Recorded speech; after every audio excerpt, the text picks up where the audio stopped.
मैंने इनसे पूछा, जो आपने भी बात उठाई और मैं भी उसे आगे बढ़ाऊंगा, कि अपील करने का राइट जो है, पहली अपील का राइट होता है जो डीएम के पास जाती है, और दूसरी अपील उसके ऊपर जो चीफ इलेक्शन ऑफिसर होता है स्टेट का, उसके ऊपर जाती है।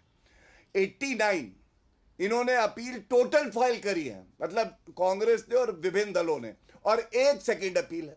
आपने और अपील क्यों नहीं फाइल करी? तब तो आप इस चुनाव में हिस्सा लेते हैं, बाद में जब हार जाते हैं तो कहते हैं खराब है।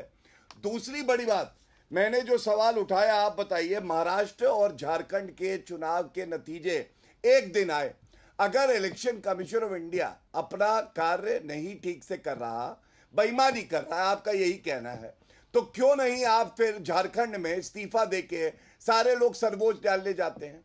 तीसरा वाजिब प्रश्न पूछा और कोई उत्तर नहीं मिला। मैंने ये पूछा कि आप बताइए, सर्वोच्च न्यायालय या उच्च न्यायालय गए राहुल गांधी ये सारे आंकड़े तथ्य लेके जो उनको अमेरिका में बताने थे? क्यों नहीं सर्वोच्च न्यायालय चले जाते? दूध का दूध और पानी का पानी हो जाता। लेकिन कोई उत्तर हमें नहीं मिला।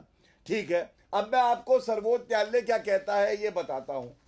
इसी तरह से ईवीएम और वीवीपैट का जो मिलान होना है, ये लोग सर्वोच्च न्यायालय गए थे। सर्वोच्च न्यायालय ने जब कहा डेटा लाओ, तो इलेक्शन कमीशन ऑफ इंडिया ने डेटा दिया और पाया एक भी गलती नहीं है मिलान में, एक भी गलती।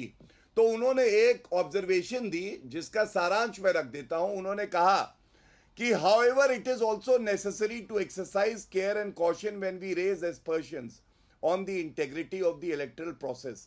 Repeated and persistent doubts and despair, even without supporting evidence, can have the contrarian impact of creating distrust. लोकतंत्र को इससे हानि होती है।